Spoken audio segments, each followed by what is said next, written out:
scholars from across the world gathered on the grounds of Murangsa Temple in Pololo Valley, Oahu, to imagine a global, non-killing society.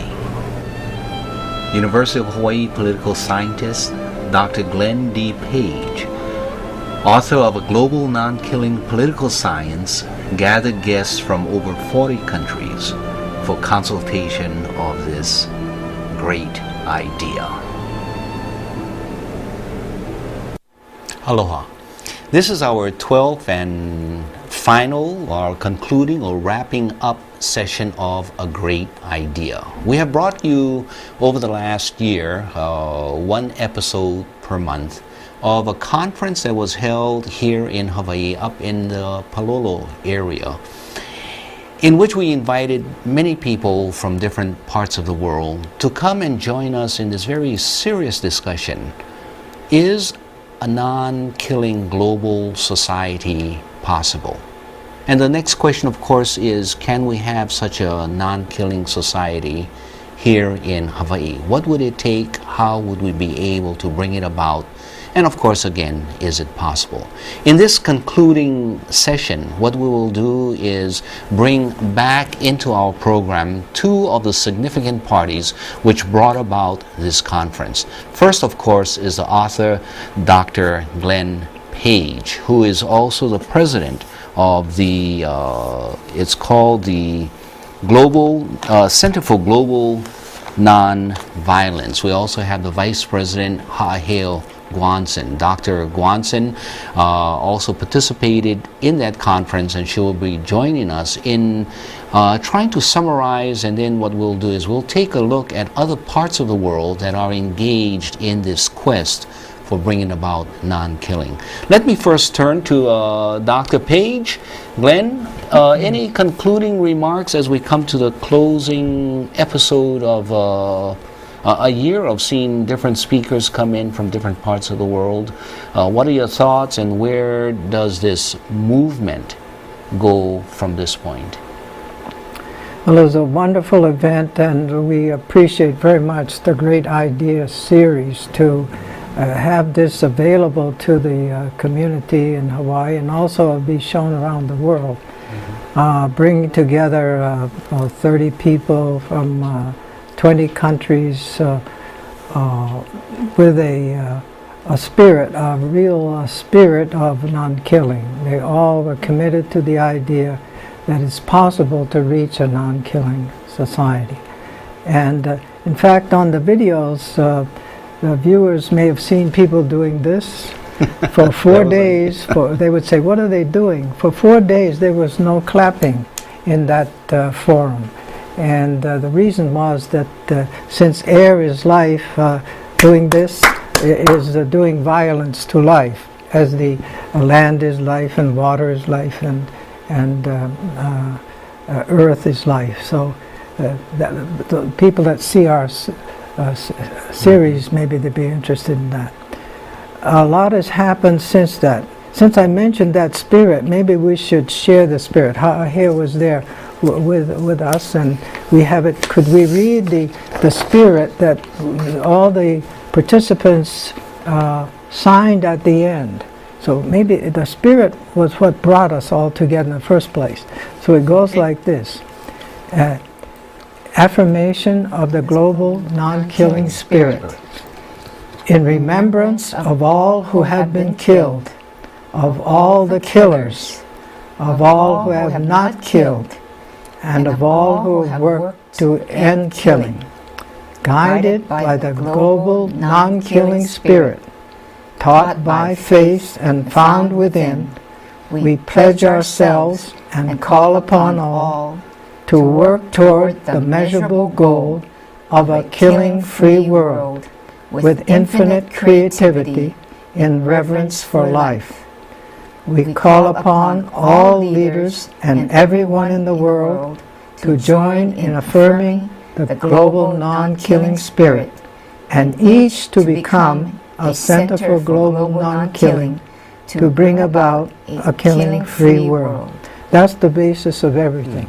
It's very interesting. What hits me immediately is what you are doing in this affirmation is including those who have been killed and the killers themselves. It seems like, and I think you make reference to it, that both the killer and the victim are bound by this violence that has occurred, and you cannot really free yourself until you address, and in the Hawaiian terms we would call ho'oponopono, this relationship. We haven't heard from you.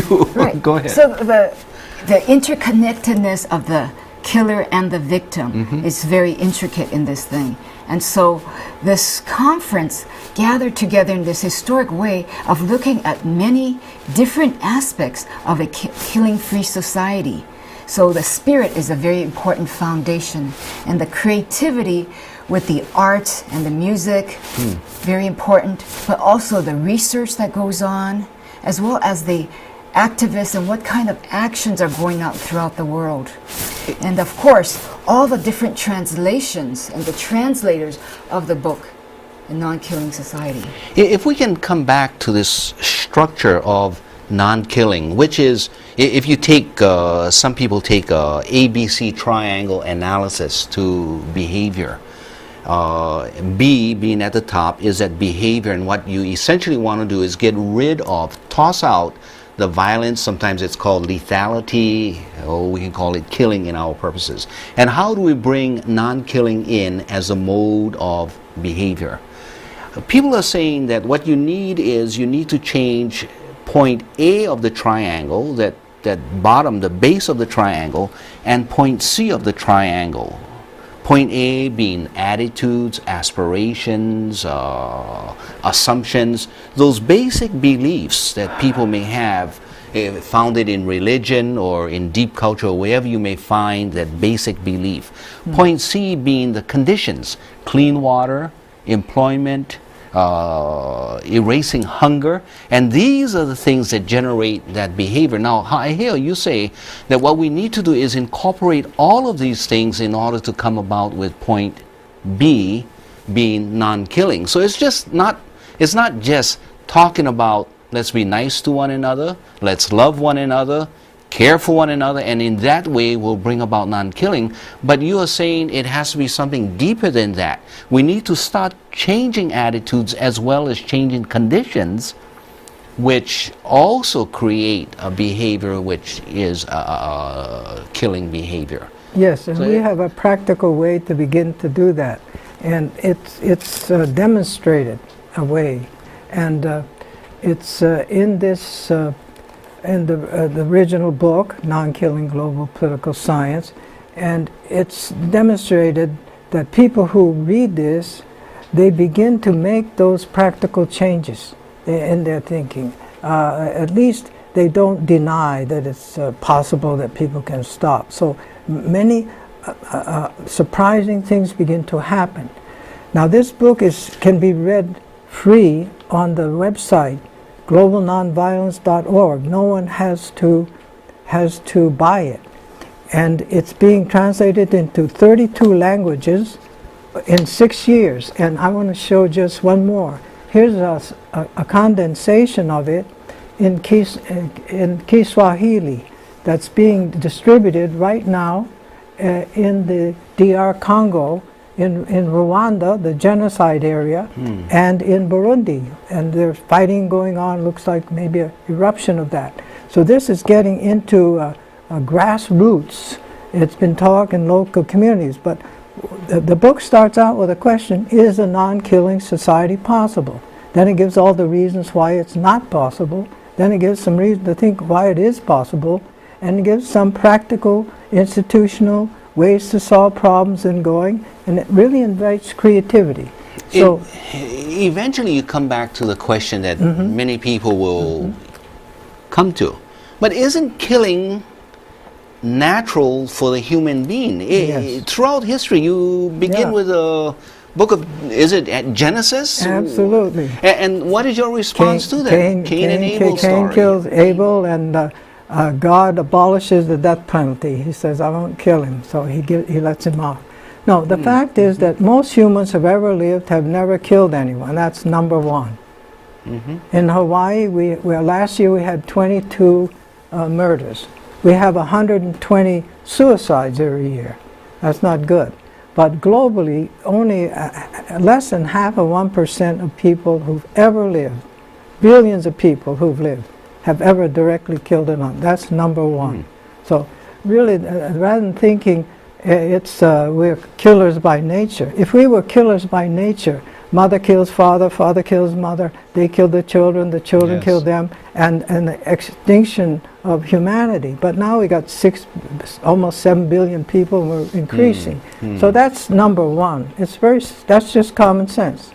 Then you can get on to the spiritual, all the faiths, all the religious faiths, and even secular philosophies have prescriptions. Murder is usually not right in any state. So if you take the spiritual power and the scientific power and the common sense and add the arts, we have a little simple formula: spirit, science, skill, and song.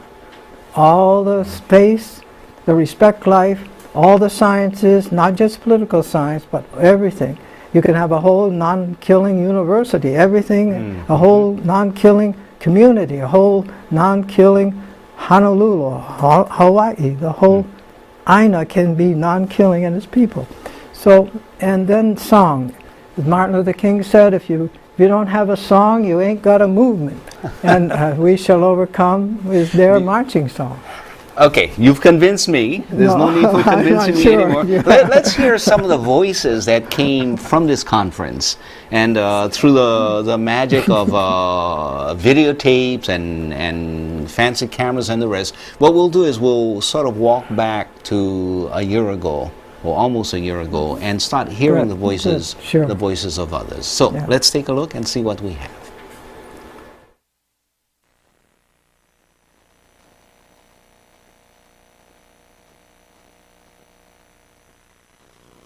Is a non-killing society possible?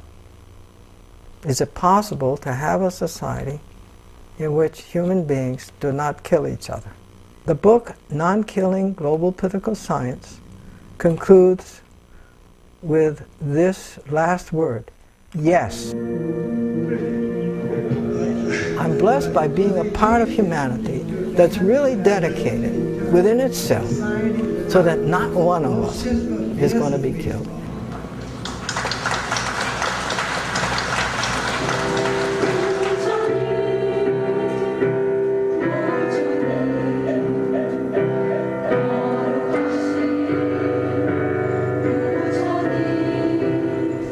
People from 22 countries gathered here in 2007 to attend the first Global Non-Killing Forum. This book is a classic. This book, with its pragmatic ideas, has ignited hope around the world. Just 3 years in print, it's been translated into 26 languages in over 40 countries. And that's why I asked a question about... This historic conference was both a testament of the global impact of Professor Paige's book and of the universal quest for true, lasting peace based on nonviolence. Here, political scientists, peace activists, religious leaders, and a Nobel laureate all met to envision ways to create a future based on non-killing.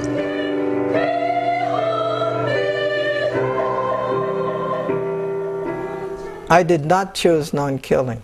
It came to me in 3 words: no more killing, about 1974.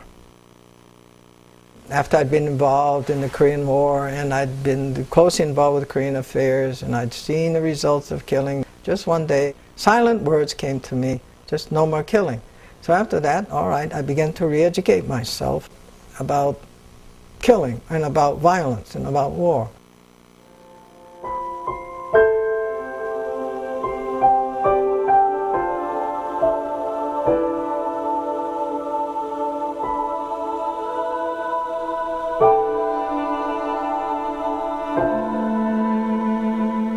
Non-killing is a different approach.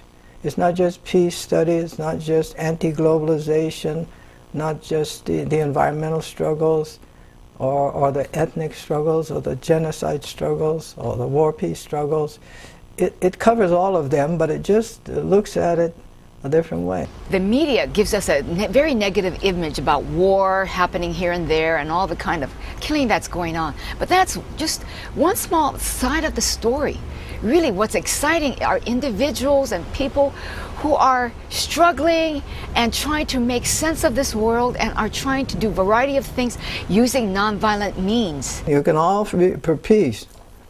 I mean, Hitler fought for peace. I mean, that was what he was after. And so did Stalin. And the whole, everyone's for peace. All the Christian churches are for peace, and all the nations, everybody's for peace. But peace with what? Non-killing peace is very important, because peace is used by various people, and peace is used by people who have a lot of military power, and and people also who don't mind that, and that using that military power, there's a lot of collateral damage. But we are talking about non-killing peace, and that's what differentiates us from anyone else.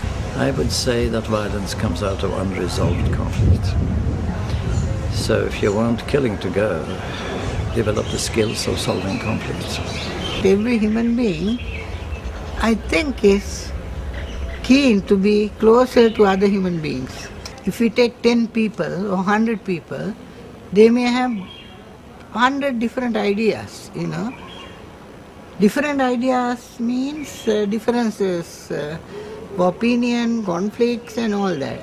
At the same time, all these people will have a common problem. Say they don't have sufficient water, clean and adequate supply of water. Call all this 100 people, look, we are thirsty, let's go and dig wells, build them up so that we can have clean water. They join together and all those hundreds of different ideas disappear. They focus on one thing, clean and adequate supply of water. Then at the end of it, maybe 100 different ideas can get reduced to maybe 25, 30. The more you get people to work together, the more opportunities you have to come together, even in thought. Non-violence, non-killing is love. It's love. You can change someone with the investment of love that you make on him. It's not all about talking. You can go beyond talking to do things in tangible ways, in specific ways, to try to affect the life of someone. Readers of the book the world over have been asking themselves whether or not a non-killing world is indeed possible in places like Haiti, Colombia, Sri Lanka, Nigeria, the Congo, Rwanda, and Burundi. In these countries, shackled with the staggering social and economic costs of violence and the constant threat of more violence, local leaders have organized seminars to explore the ideas expressed in Dr. Paige's book. As in this village in Congo's Great Lakes region.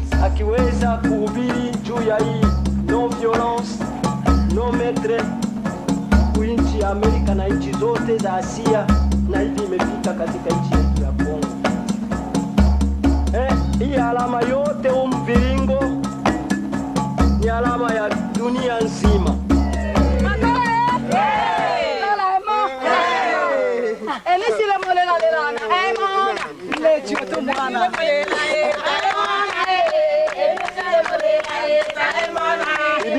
Is a non-killing society possible?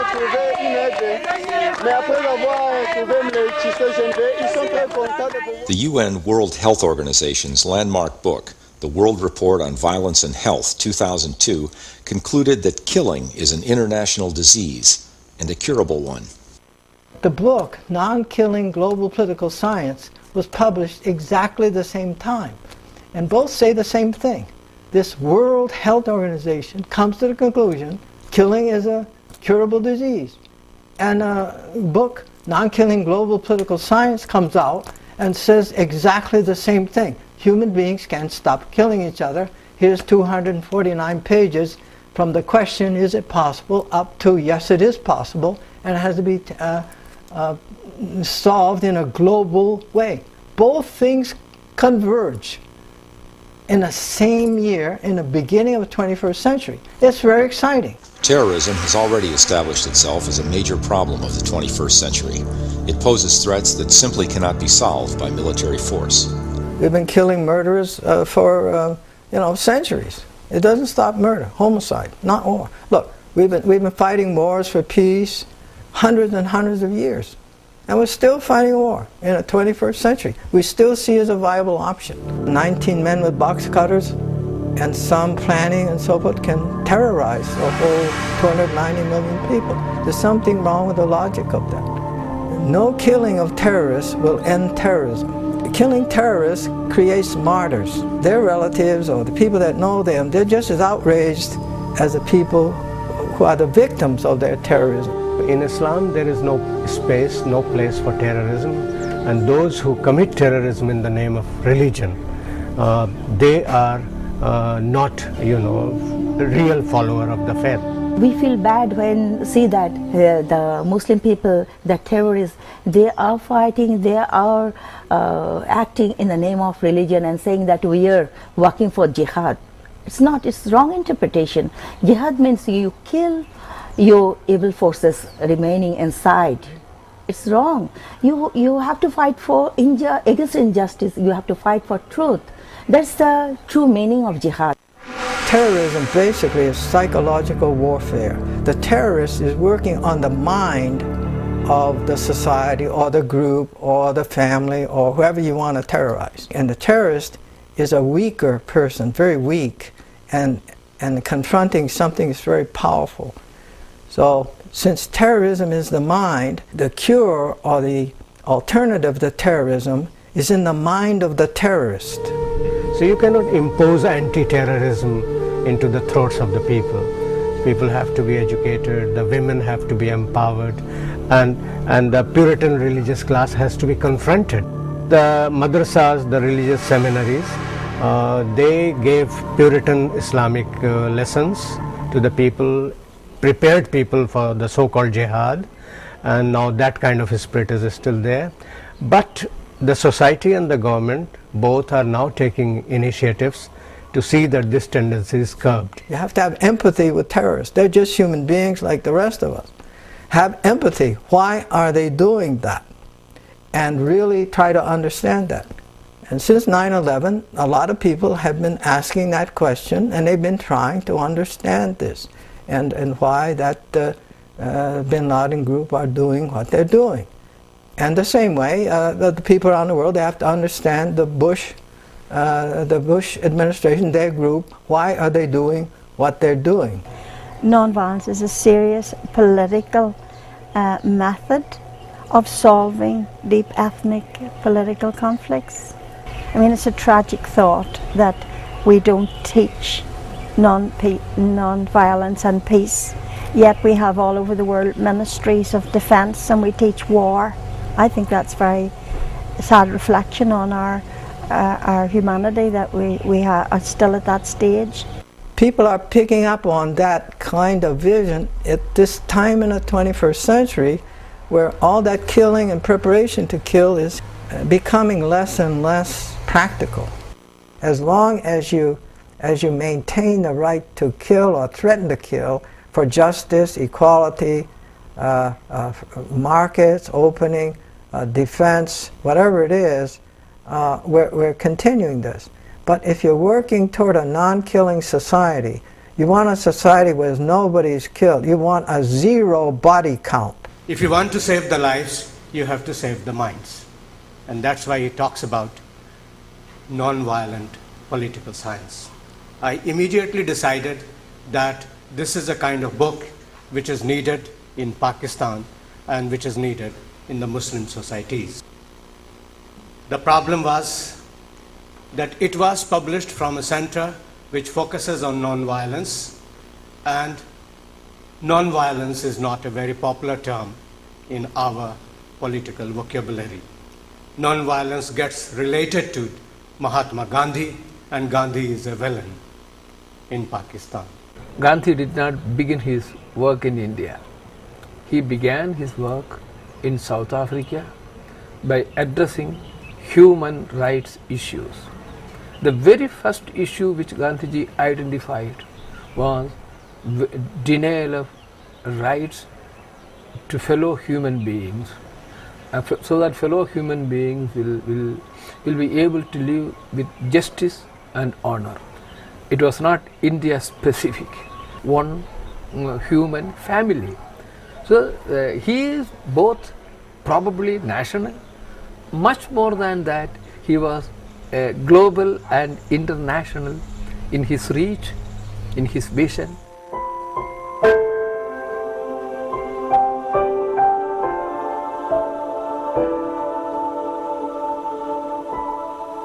I was invited to Colombia, to Medellin by the culture, the government. And so I introduced the Martin Luther King trainers, Dr. Bernard Lafayette Jr. and Captain Charles Alphen, the associates of Dr. Martin Luther King, especially Dr. Lafayette. Martin Luther King believed that every person and they've been training around the world Kingian methods of nonviolence. So I introduced them to the people in Medellin. They came down to Colombia, and we organized some of training programs for them. They're very successful. 2002, Governor Gaviria of Antioquia department in Colombia, elected governor, 39 years old. He became committed to Gandhi, Jesus, and Martin Luther King's nonviolence. The FARC have been stealing coffee from the people of Caicedo.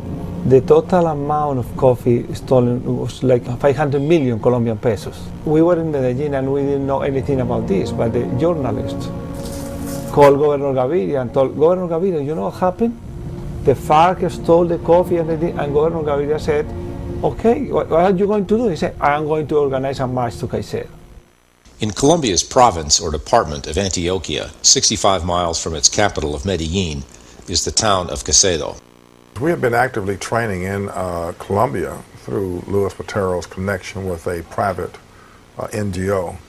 And after Governor Gaviria was elected governor, we had already trained over 70, 80 people certified, and he was committed to bring those people in with the people, additional people that he would like to have trained. So he kept it going and saw the vision and continued the training of trainers program that we had started prior to his being elected as governor of Antioquia.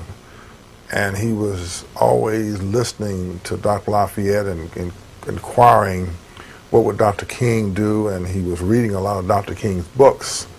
He began to see how he could make a statement.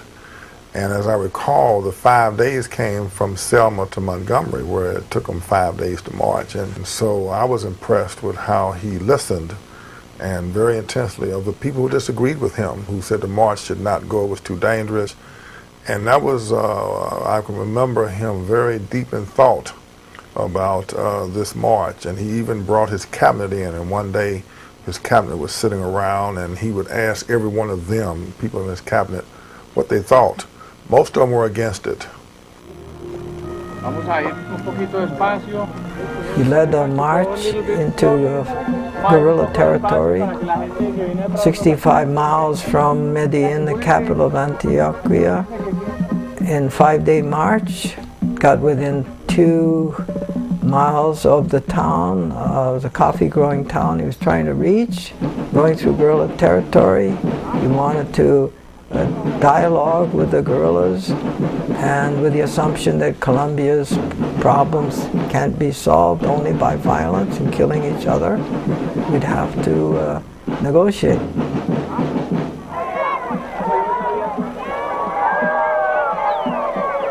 Muchas gracias de todo corazón.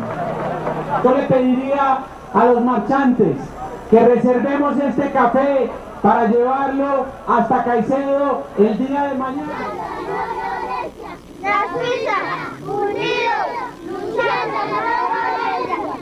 The thing that was so impressive is that not only did the scouts go ahead a week before, but there was sort of like a courier who went ahead to get the school children to come out and join the march and to sing a song. We also had international people who were coming for the conference, and they came in early enough to join the march, like Glenn Paige was one of those who was able to participate in the march. Dr. Guanson was another person, and we had a number from the U.S., people from the U.S. who came and joined us and that kind of thing. Can you imagine a president of a country or any political leader in the world trying to lead like Gandhi or Martin Luther King in the political era? That is really spectacular. Each time we would go to a town, we'd be greeted by the residents of that town. And the children would come out and sing. They had displays, they had signs. And then some people would join us. At every place we went, there were some people who just simply decided to join the march. So the numbers continued to swell as we went along.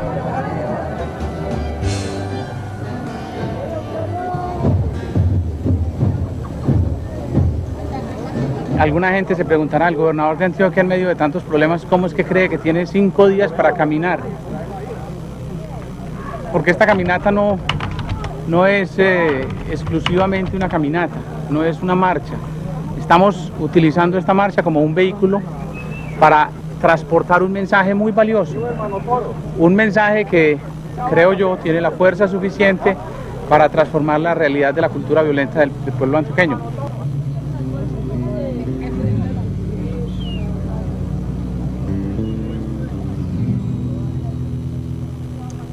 Yo creo que está calando lentamente como calan todos los procesos que buscan la transformación de la cultura.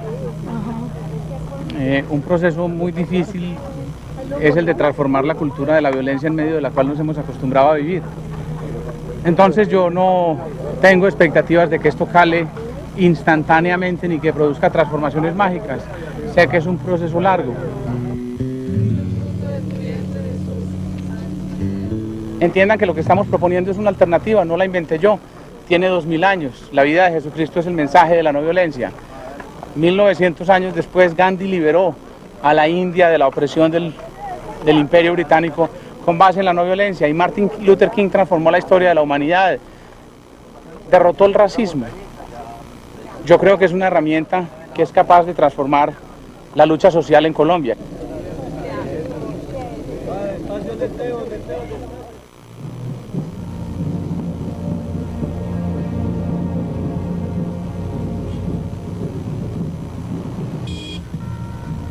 We drove up to meet Dr. Lafayette and Governor Gaviria and the people marching, and we were informed that they had received a letter from the FARC that had threatened them and said that March should not go into Caicedo.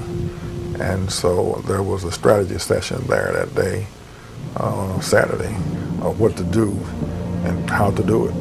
For those of us who've been trained in the nonviolent movement, there is only one fear that you have,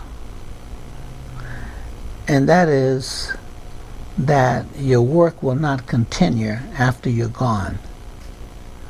But when you have your,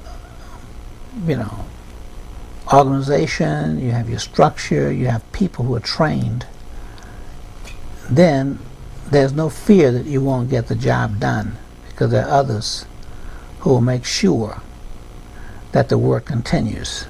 The day before, actually, we were marching together, the governor and myself, and we had received a threat. And so I said to the governor, as the two of us were walking, in front of the line, I said, now I already know who, is going to keep things going for me in case if something happens to me. That's already set. Charles is going to make sure that this, training goes on and our movement continues, the work that I've been doing. So I said, who do you have in mind to take your place? And he said, of course, Yolanda. She's very committed, his wife, to this work, and she will not let it die. She will keep this movement going. While we were there at the city limits, the FARC met us with AK-47s. And they escorted us up the hill.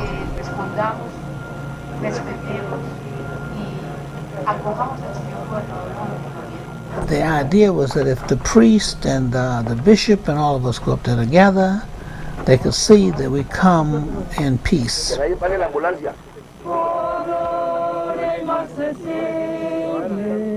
My position was bring El Paiso here. You don't take anybody. We're going to, the cameras, the international people protect us.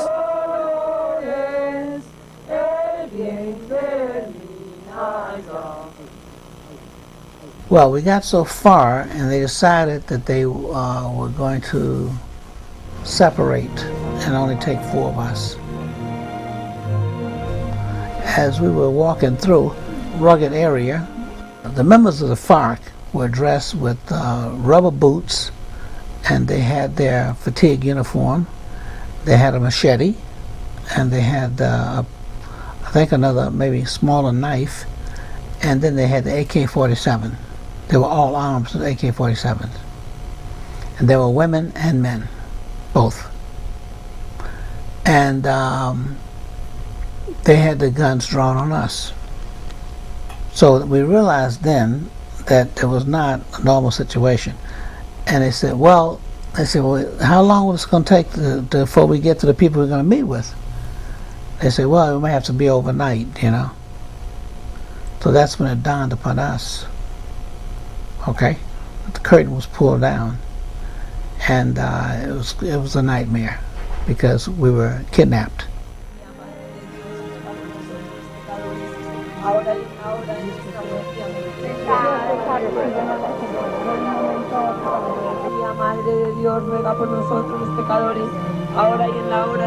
In those kind of situations, you go in with the power of your soul.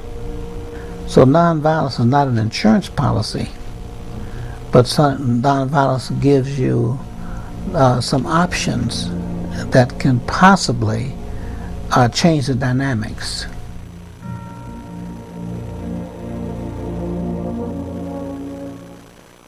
Marchantes, buenas noches. En este momento tenemos una situación nueva que nos obliga a tomar decisiones diferentes a las que había tomado el señor gobernador. El señor gobernador hizo un acuerdo con las FARC para llegar con la marcha hasta antes de este puente y así lo cumplimos. El acuerdo se prolongaba para conversar los objetivos de la marcha, aclararlos con los miembros de las FARC y tomar con ellos la decisión de continuar o regresar. Le ofrezco mis brazos, mi corazón a los compatriotas de las FARC.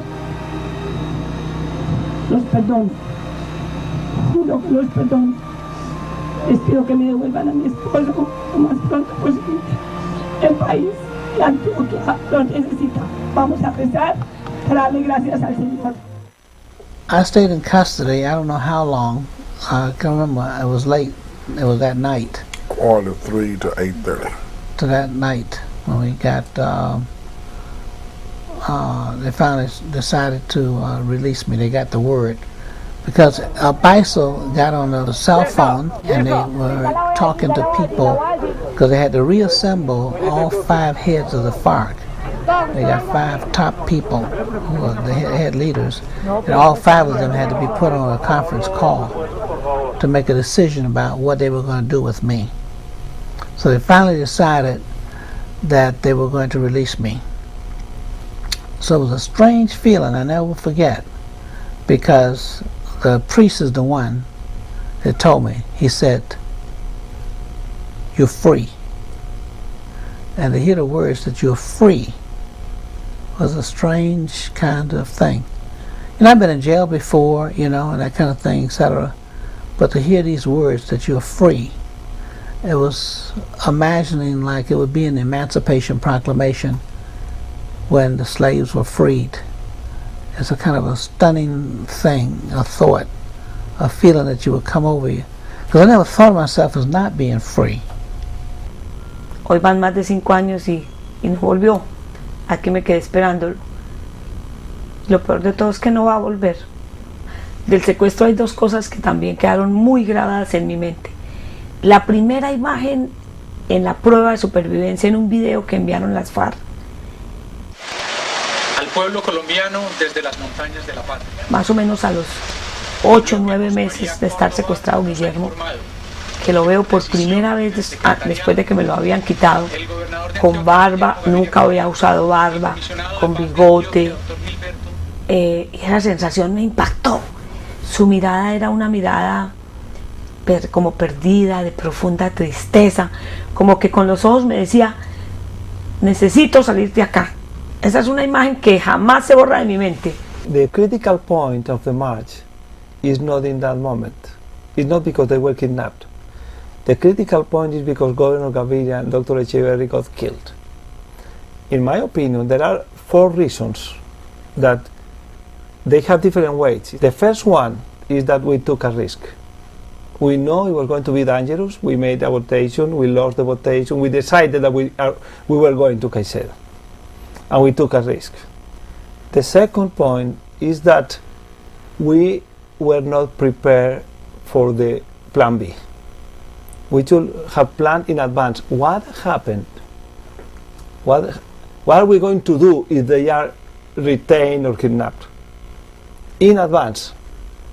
And we were surprised. The third cause that made a contribution to the killing is that we abandoned our strategy. After that, we never talk about nonviolence again. In fact, nonviolence was considered the worst thing. It was considered the possibility, and I was called very bad names because people felt I was the responsible one. But there is 1/4 cause of the killing, and is that the central government tried to rescue them, and they made a lot of mistakes. The army told President Uribe that they knew the exact point in which they were, and they knew El Paisa, who was the leader, the others were very young, and we knew that because of the letter that we were receiving, wasn't there on Mondays, because he had that day free. I don't know why, but he wasn't there on Mondays, and they knew he was on vacation for several days. So he said, we have to attack Monday, the 5th of May, because he is on vacation and he never is there on Mondays. So if we get there and we have a very well-trained team, the elite, and they are going to get down in 2 minutes, so those young people are not able, they will not be able to kill those people because they feel respect for them, isn't it? But if you read Governor Gaviria's book, then you will know that El Paisa returned 1 week in advance, and they didn't know. El Paisa returned 1 week before the killing. Secondly, they missed the exact place by half an hour. The army, with the helicopters, they did a lot of noise, and the people of the FARC knew that they were coming, and they didn't land in the exact point. They did half an hour away. So the FARC had all the time to kill everybody, and they leave. No one single member of the FARC was caught or even injured because they didn't have even the opportunity to try to shoot at them. That operation wasn't very well planned, and in my opinion, that is the main cause that got Governor Gaviria and Dr. Echeverri killed. Con el asesinato de Guillermo por parte de las FARC, se perdió en Colombia una esperanza. Yo creo que muchos colombianos y colombianas sintieron una frustración a algo que empezaba en Colombia a sembrarse, que era la semilla de la no violencia. Sin embargo, pues la muerte de Guillermo a la vez hizo que esa semilla empezara a germinar. La tarea que nos queda después de la muerte de Guillermo es seguir abonando esa semilla de la no violencia para que ella dé frutos en el corazón de muchos colombianos y podamos empezar a caminar un camino, a transitar un camino de entendimiento, un camino de no violencia, un camino que nos permita construir soluciones sociales juntos, sin necesidad de odiarnos y sin necesidad de matarnos. And I told him, I haven't ever organized a march, but I'm going to tell you what theory says.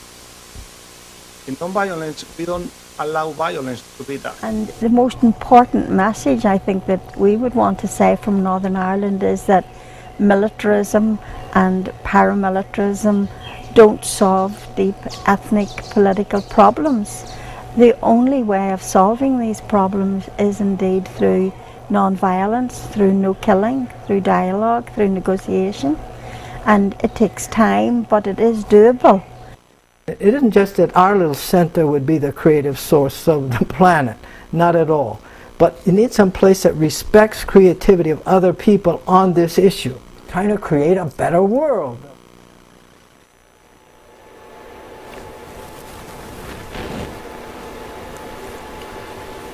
Well, we seem to have actually seen perhaps two programs, one dealing with a conference, a discussion, an analysis of how to bring about non-killing in a global society. And on the other hand, we have seen a very specific, I guess one can say, attempt at applying principles of nonviolence or an attempt to bring about non-killing that essentially fell apart.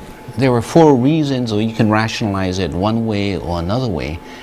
I guess what it tells us is that the subject is of such great seriousness that even with the use of or the practice of nonviolence, one still needs to be very careful. One still needs to proceed in a very thoughtful way and not simply shout that I'm going to approach this whole matter nonviolently. If you do not bring about the necessary analysis, then you may actually be creating more problems than you had anticipated.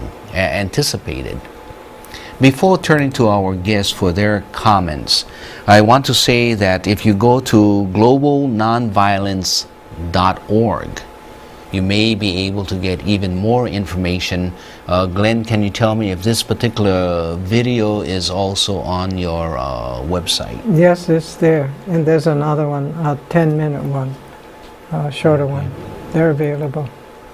So at the beginning of the program, we saw the discussion and an attempt to structure the idea of a non-killing global society. We heard some discussion about how we need to change conditions. You heard Arya Ratney talking about the need for a clean supply of water, and by changing these conditions, people who have many different ideas may at least come together and try to resolve one particular point. We've also heard about the issues of belief systems and how many of the terrorists are not really in line with the appropriate belief.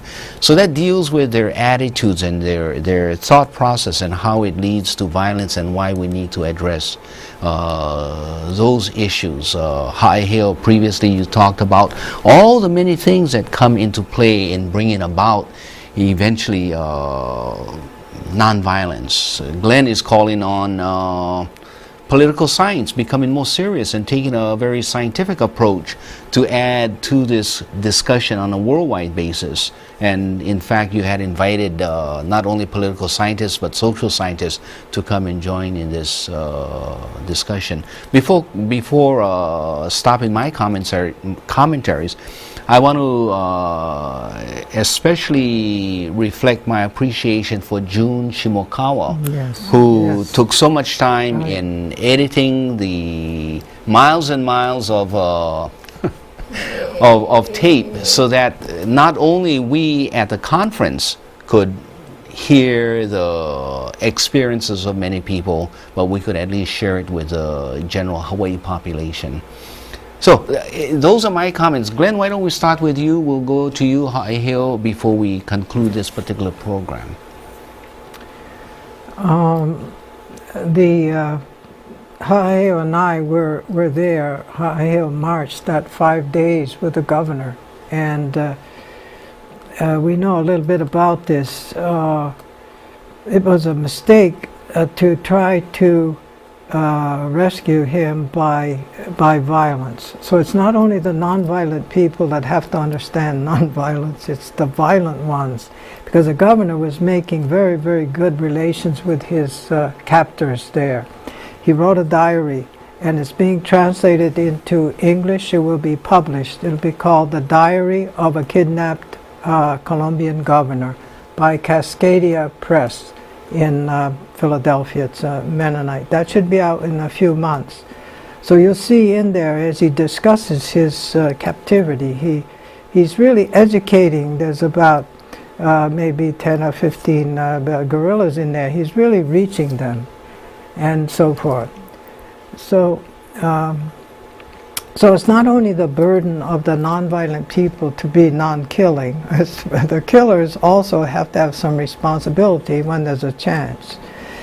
Because he was a captive for a year, the government refused to release FARC prisoners to make a prisoner exchange. He could have been released non-violently if they'd swapped somebody for him, but they wouldn't do it.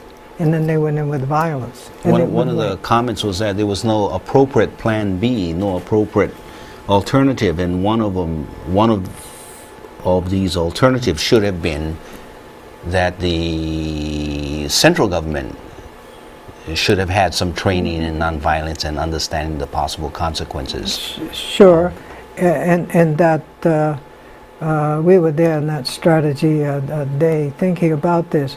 But there should be a nonviolent movement throughout the country to get them released.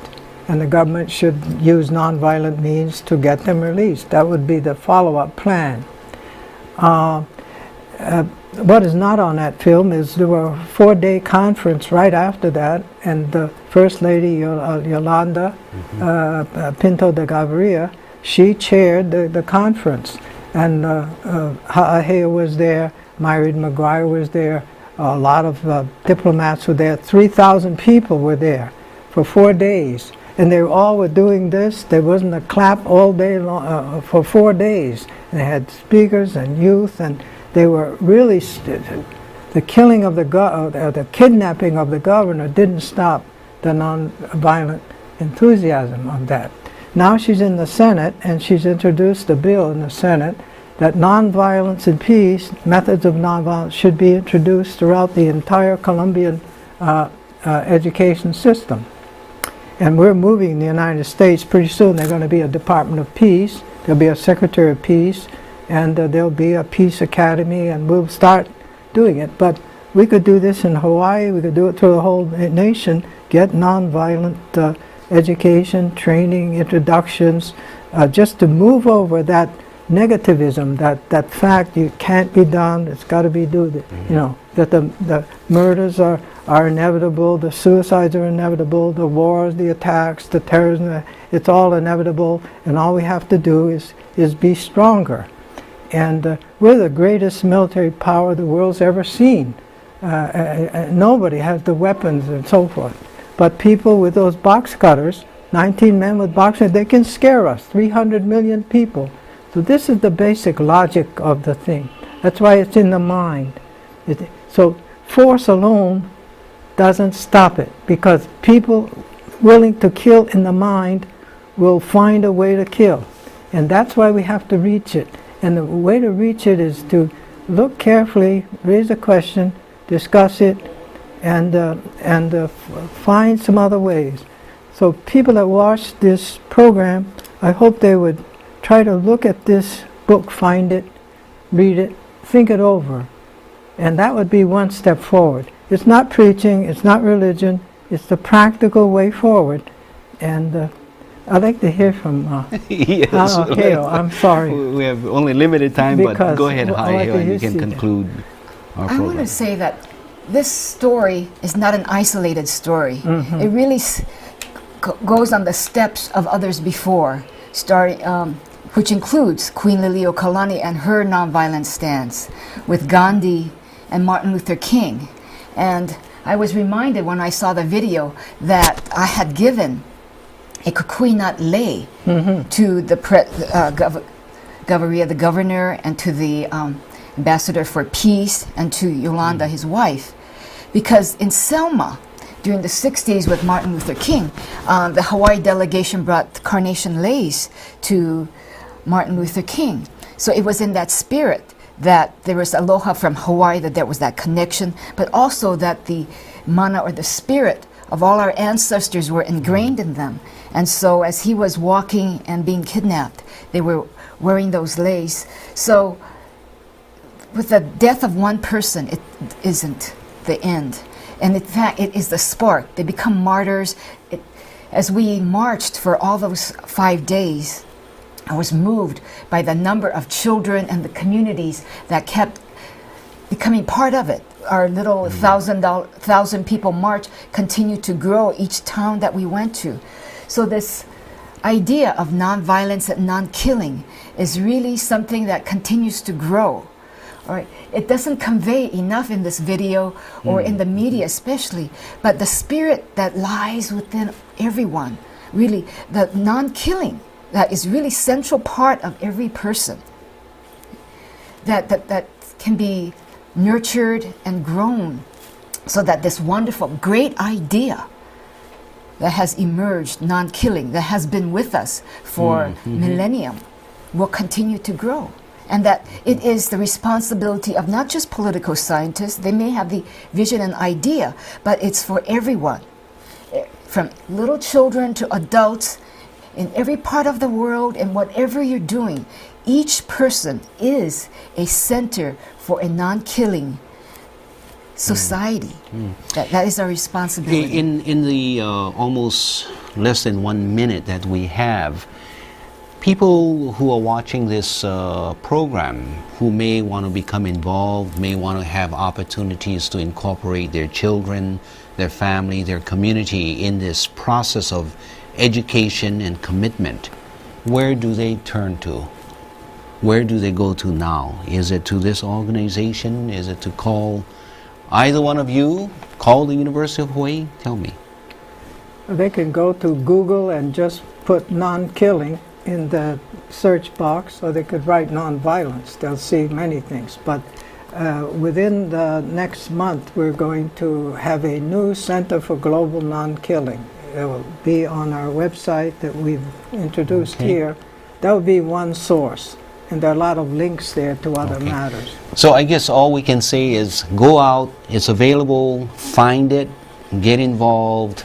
Don't let this simply pass by. I want to thank all of you for joining us in this final discussion of a great idea, the Non-Killing Global Society. Aloha Hawaii.